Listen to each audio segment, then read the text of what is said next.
प्रिय छात्रों, नमस्कार, शुभ संध्या।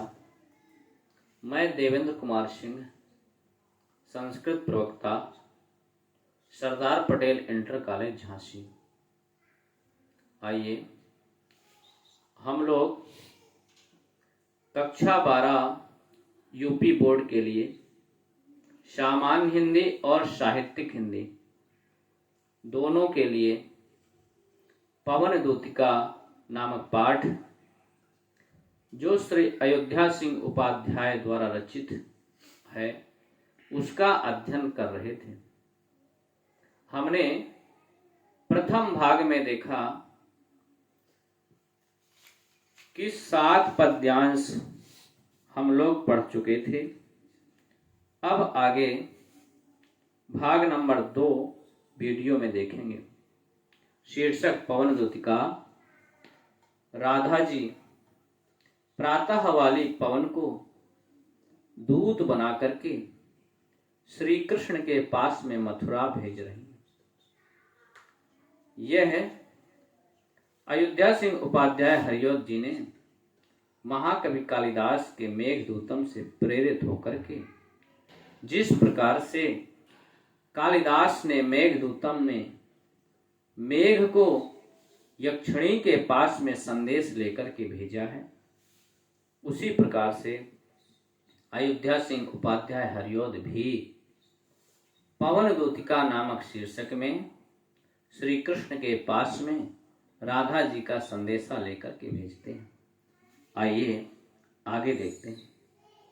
जब विद्यार्थी इस वीडियो को देखें, अपने सामने किताब जरूर रखें, वह किताब देखते जाएं और इस वीडियो से अध्ययन करें। आपको बहुत फायदा मिलेगा। एक पद्यांश 10 नंबर का आता है, नीचे उसके 5 प्रश्न दिए रहेंगे। इसी पद्यांश से ही छांट करके उन प्रश्नों को उत्तर देना होगा। 10 में से 10 नंबर आपके आएंगे। आइए, मंदाक्रांता छंद है, पढ़ते हैं। कोई क्लांता कृषक ललना, खेत में जो दिखाए, धीरे धीरे परस उसकी, क्लांतियों को मिटाना।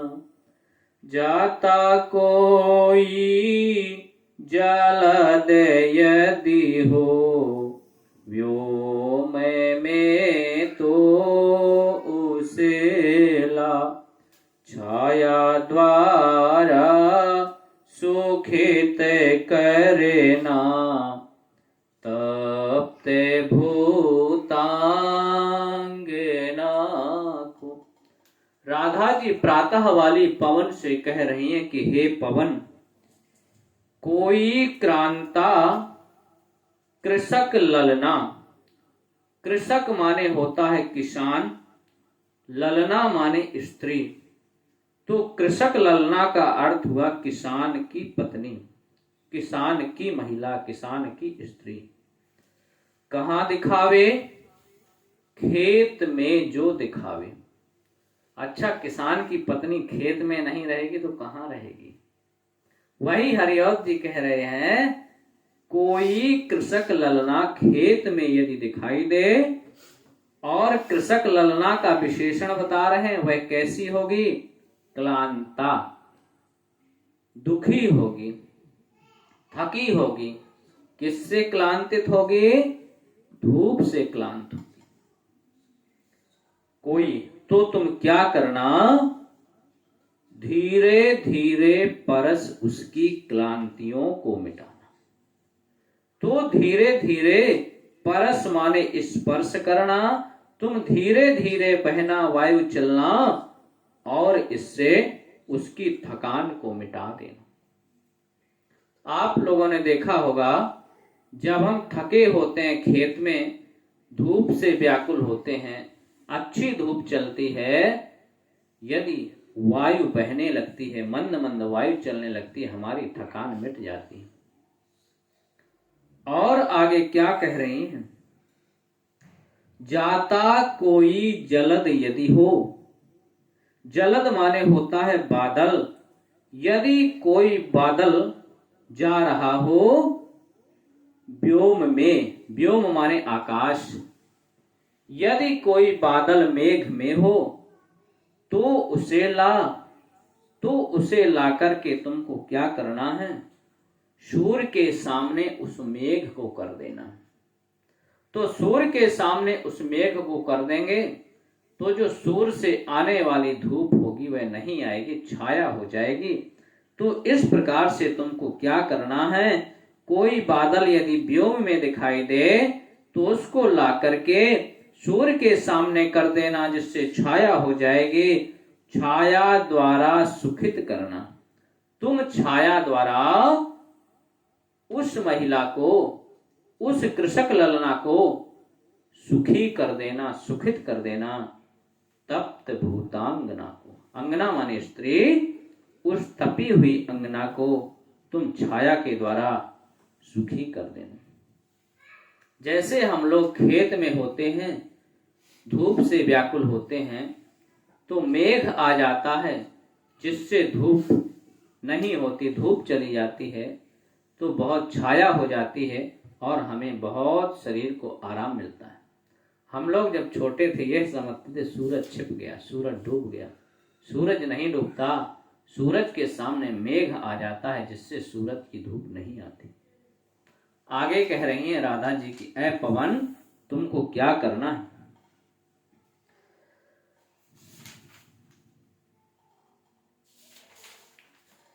जाते जाते पहुँचे मथुरा, धाम में उत्सुका हो, न्यारी शोभा वर नगर की, देखे ना मुग्ध होना, तू होवेगी चकित लख के, मेरु से मंदिरों को, आभा वाले कलश जिनके, दूसरे अर्क से।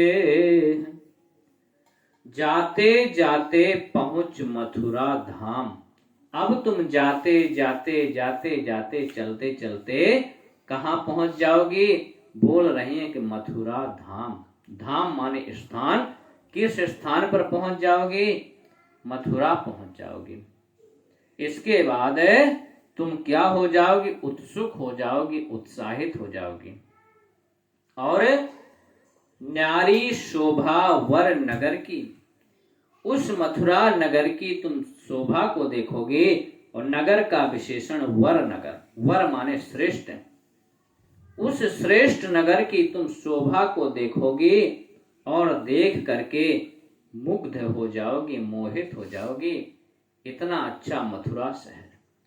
देखिए मथुरा पहले से ही अच्छा शहर रहा है। शहर शुरू से था मथुरा, राजा कंस की राजधानी थी, राजा था वहां का। तो तुम जाते जाते मथुरा पहुंच जाओगे और वहां उस नगर की शोभा को देख करके मुग्ध हो जाओगी। और क्या? तू होवेगी चकित लख के, मेरु से मंदिरों को। तुम वहां के मंदिरों को देखोगी। लख माने देखोगे, मंदिरों को देखोगे। और मंदिरों का विशेषण मेरु से उपमा दे रहे हैं। यदि से लगा मिले, सो लिखा मिले, इव लिखा मिले, जैसा लिखा मिले तो वहां पर उपमा अलंकार होगा। कह रही है राधा जी, तुम वहां मथुरा जाकर के सुमेरु पर्वत की तरह, सुमेरु पर्वत के समान मंदिरों को देखोगे, जिसको देख करके तुम चकित हो जाओगी, आश्चर्यचकित हो जाओगी, चकाचौंध हो जाओगी। और मंदिरों के ऊपर क्या रखे रहते हैं? कलश रखे रहते हैं। आभा वाले कलश जिनके, ऊपर मंदिरों के ऊपर कलश रखे होंगे। कलश का विशेषण आभा वाले। आभा माने प्रकाश। वह कलश प्रकाशित होंगे, जगमगा रहे होंगे। कैसे होंगे? उपमा दे रहे हैं हरियोध जी, दूसरे अर्क से है। कैसे होंगे वह कलश? मानो दूसरा अर्क माने सूर्य, मानो वह कलश नहीं, वह दूसरे सूर्य के समान दिखाई देंगे। ऐसे तुम बरनगर में पहुंच जाओगे। इसके नीचे प्रश्न पूछेगा, यह कौन कह रहा है? राधा जी कह रही हैं। किससे कह रही हैं? पवन से कह रही हैं। किस स्थान पर पहुंच जाओगे? मथुरा पहुंच जाओगे। वहां पर कौन उत्सुक हो जाएगी? पवन उत्सुक हो जाएगी। वरनगर से क्या तात्पर्य है? मथुरा। मथुरा जाकर के कौन मुग्ध हो जाएगी? पवन मुग्ध हो जाएगी। कौन मंदिरों को देख करके चकित हो जाएगी? पवन चकित हो जाएगी। और उन आभा वाले कलश कैसे हैं? दूसरे सूर्य के समान। इस प्रकार से पद्यांश के नीचे 5 प्रश्न दिया रहेगा। वह 5 प्रश्न इसी प्रकार से होंगे। इसी पद्यांश से ही छांट करके उन 5 प्रश्नों को उत्तर देना होगा। उन 5 प्रश्नों में से एक प्रश्न ऐसा होगा जिसमें यह पूछा जाएगा, उपर्युक्त पद्यांश का शीर्षक क्या है? उपर्युक्त पद्यांश किस पाठ से लिया गया है और इसके लेखक कौन हैं? आपको बताना पड़ेगा। उपर्युक्त पद्यांश पवन दूतिका नामक पाठ से लिया गया है और इसके कवि अयोध्या सिंह उपाध्याय हरियोध जी। यदि आप इतना करते हैं आपको 10 में से 10 नंबर मिलेंगे। आगे देखते हैं। देखे पूजा समय मथुरा, मंदिरों मध्य जाना, नाना वाद्यों मधुर स्वर की, मुग्धता को बढ़ाना, किम्बाले के रुचिर तरु के, शब्दकारी फलों को, धीरे धीरे मधुर रव से, मुग्ध हो बजाना। जब तुम मथुरा में मंदिरों में पहुंच जाओगे तो क्या करना? देखे पूजा समय मथुरा। तुम जब मथुरा में पहुंचोगी तो मथुरा में मंदिर होंगे। इसके पहले हम पढ़ चुके हैं। और मंदिरों मध्य जाना, तुम मंदिरों में जाना।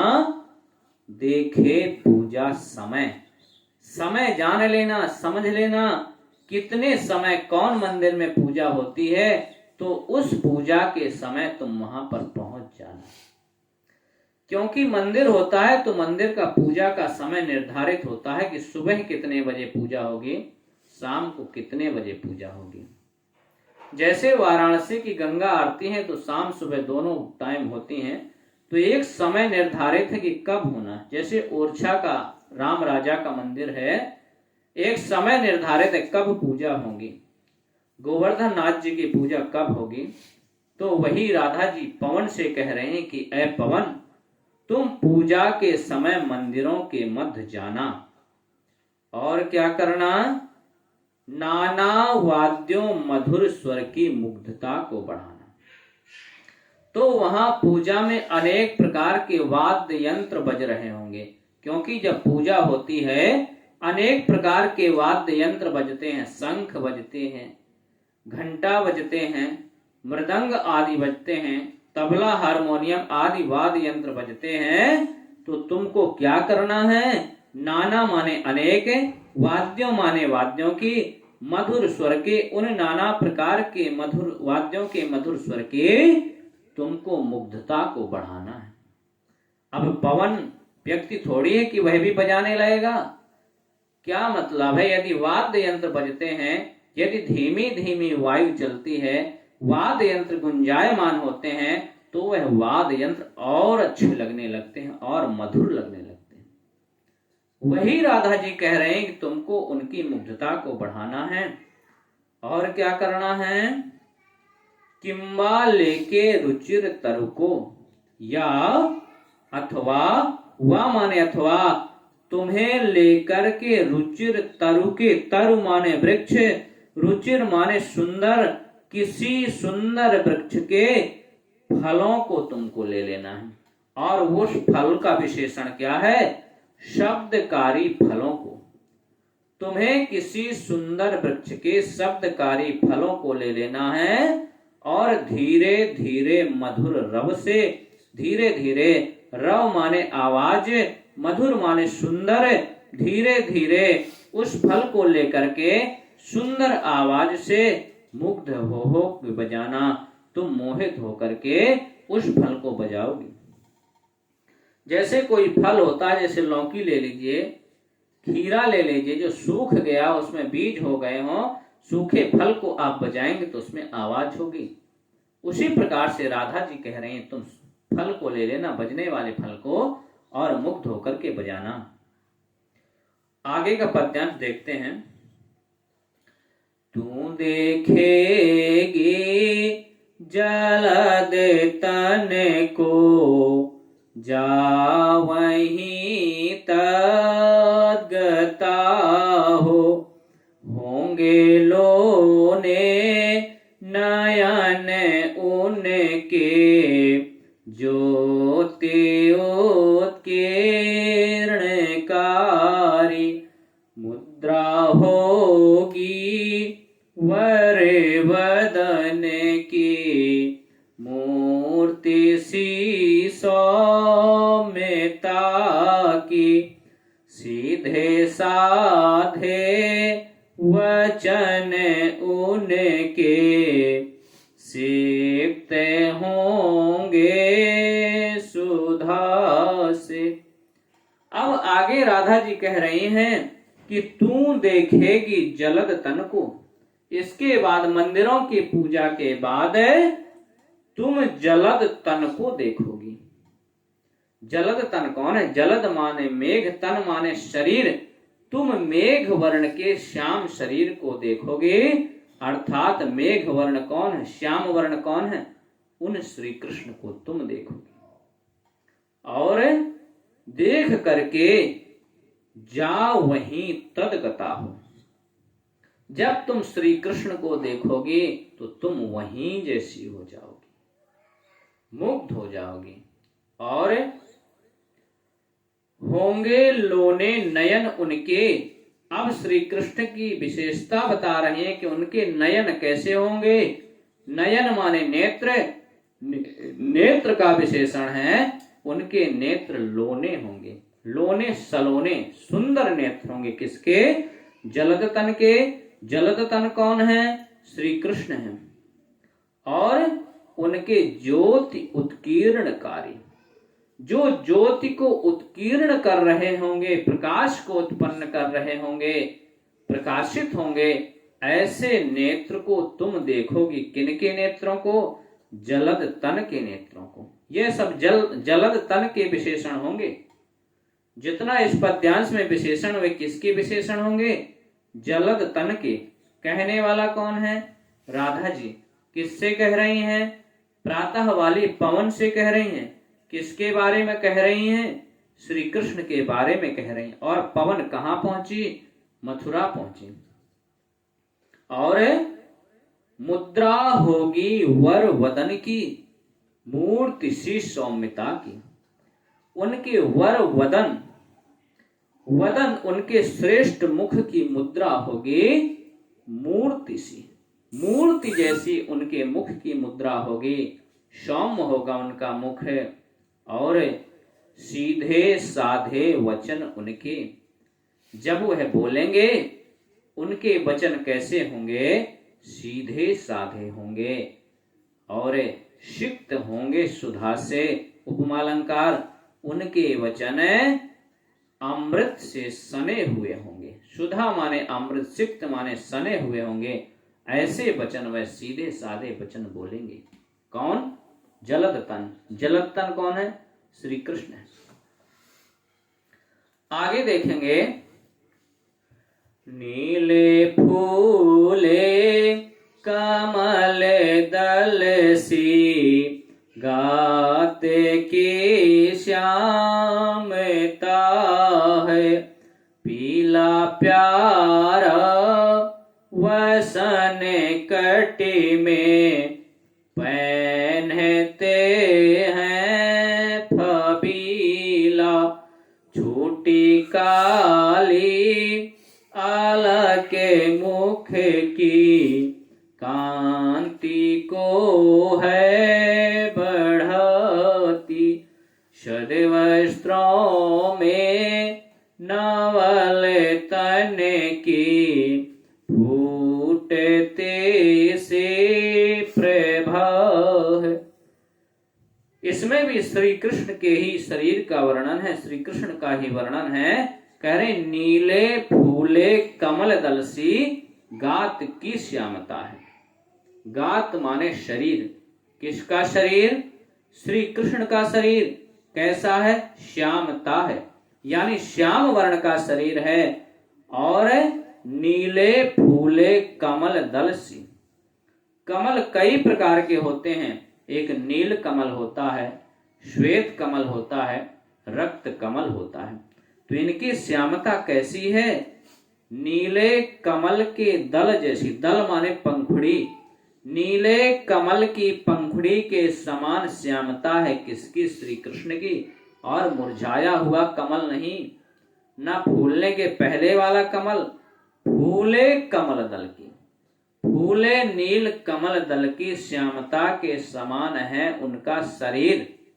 और पीला प्यारा वसन कटी में, पहनते हैं फबीला। और वह कटी में क्या पहनते हैं? कटी माने वस्त्र, कमर। वह कमर में क्या पहनते हैं? पीला प्यारा वसन। वसन माने कपड़ा, पीला माने पीला, प्यारा माने प्यारा। वह कमर में प्यारा पीला वस्त्र पहनते हैं, इसीलिए श्री कृष्ण को पीतांबर कहा गया है, पीतांबर धारी। और जो पहनते हैं, जो कैसा लगता है? फबीला लगता है, फबता है, सुंदर लगता है। और आगे, छोटी काली अलक मुख की। उनके मुख में कहते हैं कि छोटी काली अलक मुख की कांति को है बढ़ाती। और उनके मुख पर एक अलक छोटी होगी। अलक यानी कि बालों की लट छोटी होगी उनके मुख पर, जो कांति को बढ़ाती होगी। कांति माने सुंदरता। जैसे बाबा रामदेव ने नाम दिया दंत कांति, केश कांति। इस प्रकार के कांति माने सुंदरता, जो दांतों की सुंदरता को बढ़ाए, जो केश की सुंदरता को बढ़ाए। कांति माने सुंदरता। तो उनके मुख पर एक काली अलग छोटी होगी, लट छोटी होगी, जो उनके मुख को सुंदरता को बढ़ाती है। और सद वस्त्रों में नवल तन की। नवल तन अर्थात श्री कृष्ण का नया तन, सद वस्त्रों अच्छे सुंदर वस्त्रों से फूटती सी प्रभा है। सुंदर वस्त्रों से उनके नवल तन में प्रभा सी फूटती होगी। ऐसे तुम श्याम शरीर को देखोगे। इसमें 5 प्रश्न दिए रहेंगे, 5 प्रश्न इसी से पूछेगा, आप लोग कर लेंगे। आगे, साचे ढाला सकल वपु है, दिव्य सौंदर्यशाली। शतपुष्पों सी सुरभि उसकी, प्राण संपोषिका है। दोनों कंधे वृषभ वर से, हैं बड़े ही सजीले। लंबे अभय करे सी शक्ति की पेटी का है। और बताया गया है, श्री कृष्ण का ही वर्णन चल रहा है कि साचे ढाला सकल वपु है। वपु माने शरीर। कभी कभी शब्दार्थ पूछ लेता है वपु का अर्थ क्या है। वपु माने शरीर। किसका शरीर? श्री कृष्ण का शरीर। कैसा है? साचे ढाला, मानो साचा से उनका शरीर ढाल दिया गया हो। और एक हाथ नहीं, एक पैर नहीं, सकल वपु, संपूर्ण शरीर मानो साचे से ढाल दिया गया। और कैसा है वपु? दिव्य है। उनका वपु कैसा है? दिव्य है, जो सौंदर्यशाली, बड़ा ही सौंदर्यशाली वपु है। और शत पुष्पों से सुरभि उसकी प्राण संपोषिका है। शत पुष्पों से सुरभि उनकी, और वायु बह रही होगी शत पुष्पों वाली, जो प्राण संपोषिका है, जो प्राण को संपोषित करने वाली होगी। दोनों कंधे वृषभ वर से, और उनके कंधे कैसे होंगे? दोनों कंधे वृषभ के समान होंगे। दोनों कंधे कैसे होंगे? वृषभ के समान। और वृषभ का विशेषण वृषभ वर। वर माने श्रेष्ठ। श्रेष्ठ बैल के कंधे के समान उनके कंधे होंगे, जो बड़े ही सजीले, जो बड़े ही सुंदर होंगे। लंबी बाहें कलभ करसी, और उनकी बाहें कैसी होंगी? कलभ के सूंड के समान। कर माने शरीर, कर माने सूंड, कलभ माने हाथी का बच्चा। परीक्षा में पूछ लेगा कलभ का अर्थ क्या होता है। कलभ का अर्थ होता है हाथी का बच्चा। कलभ का अर्थ क्या होता है? हाथी का बच्चा। तो हाथी के बच्चे की सूंड के समान उनकी क्या होंगी? बाहें होंगी, जो शक्ति की पेटिका हो, मानो वह शक्ति की पेटिका हो, ऐसी बाहें होंगी। 15 पद्यांश तक आज इस वीडियो में देखेंगे। 13 पढ़ लिए, 2 और बचे। कलभ कर जैसी बाहें किसकी होंगी? श्री कृष्ण की होंगी। वृषभ वर के समान कंधे किसके होंगे? श्री कृष्ण के होंगे। और सांचे के समान किसका शरीर ढाला होगा? सांचे के समान श्री कृष्ण का शरीर ढाला होगा। आगे, राजाओं सा शिर पर लसा, दिव्य पीर होगा। शोभा होगी उभय श्रुति में, स्वर्ण के कुंडलों की, नाना रत्न कलित भुज में, मंजू के यूर होंगे। मोती माला लसित उनका, कंबुशा कंठ होगा। और कह रहे हैं कि उनका जो आपीड़ होगा, आपीड़ का अर्थ होता मुकुट। परीक्षा पूछ लेगा आपीड़ का अर्थ क्या है? मुकुट। उनका जो मुकुट होगा वह राजाओं सा सिर पर लसा होगा। राजाओं के समान उनका मुकुट होगा। और कैसा होगा? दिव्य होगा। दिव्य भव्य मुकुट पहने होंगे। शोभा होगी उभय श्रुति में। श्रुति माने होता है कान। पूछ लेगा श्रुति का अर्थ क्या होता है? कान। उभय माने दोनों। दोनों कानों में स्वर्ण के कुंडलों की शोभा होगी। दोनों कानों में सोने के कुंडल पहने होंगे। नाना रत्ना कलित भुज में, और भुज में क्या पहने होंगे? रत्न के आभूषण पहने होंगे। मंजू केयूर होंगे। केयूरक होता है जो भुजाओं में, बाहुओं में जो आभूषण पहना जाता है उसको केयूरक कहते हैं। तो दोनों बाहों में क्या पहने होंगे? केयूरक पहने होंगे। मोती माला लसित उनका कंबुशा कंठ होगा। और कंठ का विशेषण बता रहे हैं कि श्री कृष्ण का कंठ कैसा होगा? कंबु के समान होगा। कंबु माने शंख, शंख के समान उनका कंठ होगा, जो मोती माला से लसित होगा, मोती माला से सुशोभित होगा, ऐसा श्री कृष्ण का कंठ होगा। आगे किसका कंठ कंबु के समान होगा? श्री कृष्ण का कंठ कंबु के समान होगा। कंबु माने शंख। कौन केयूरक पहने होंगे भुजाओं में? श्री कृष्ण केयूरक पहने होंगे। श्रुति का अर्थ क्या होता है? कर्ण होता है। और आपीड़ का अर्थ क्या होता है? मुकुट होता है। ध्यान दिए रहिए, शब्दार्थ परीक्षा में पूछ लेता है। कौन सा अलंकार? उपमा अलंकार। यदि सा लिखा हो, सो लिखा हो, से लिखा हो तो उपमा अलंकार होगा।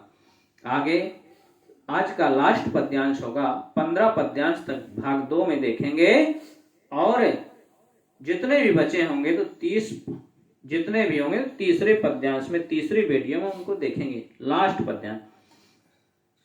तेरे में है ना यह गुण जो तू व्यथाएं सुनाए, व्यापारों को प्रखर मति ओ युक्तियों से चलाना, बैठे जो हूँ निज सदन में, मेघ सी कांति वाले, तो चित्रों को इस भवन के ध्यान से देख जाना।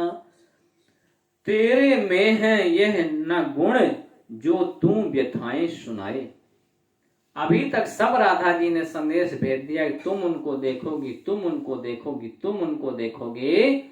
अब जब संदेश सुनाने की बात आई तो राधा जी को होश आया कि यह पवन तो निर्जीव प्राणी है, यह कैसे बोलेगा, संदेश थोड़ी सुनाएगा। राधा जी कह रहे कि ऐ पवन, तेरे में है न यह गुण तुझ में नहीं है जो तुम मेरी व्यथाएं सुना दे। तो तुमको क्या करना है? व्यापारों को प्रखर मति, अपने व्यापारों से, व्यापार माने होता है हाव भाव, संकेतों से, प्रखर मति से, प्रखर बुद्धि से, युक्तियों से चलाना, युक्तियों से काम लेना, संकेतों से काम लेना। तू सजीव प्राणी थोड़ी है, कोई व्यक्ति थोड़ी है कि तू मेरी व्यथाओं को सुना देगी। तुझे युक्तियों से काम लेना है, व्यापारों से काम लेना है। आगे, बैठे जो हो निज सदन में, मेघ से कांति वाले। राधा जी कह रहे हैं कि हे पवन, निज सदन में बैठे जो हो। यदि श्री कृष्ण निज माने अपने, सदन माने भवन में यदि वह बैठे हों, और श्री कृष्ण का विशेषण मेघ सी कांति वाले, मेघ के समान कांति वाले श्री कृष्ण अपने जिस भवन में बैठे हों, तुम क्या करना? तो चित्रों को इस भवन के ध्यान से देख जाना। तो क्या करना? उस भवन में चित्र लगे होंगे। भवन में चित्र लगे रहते हैं, महलों पर चित्र लगे रहते हैं, घरों में सीनरी वगैरह लगी रहती हैं। कह रहे हैं तो चित्रों को, इस भवन के, जो उस भवन में चित्र लगे होंगे तो ध्यान से देख जाना।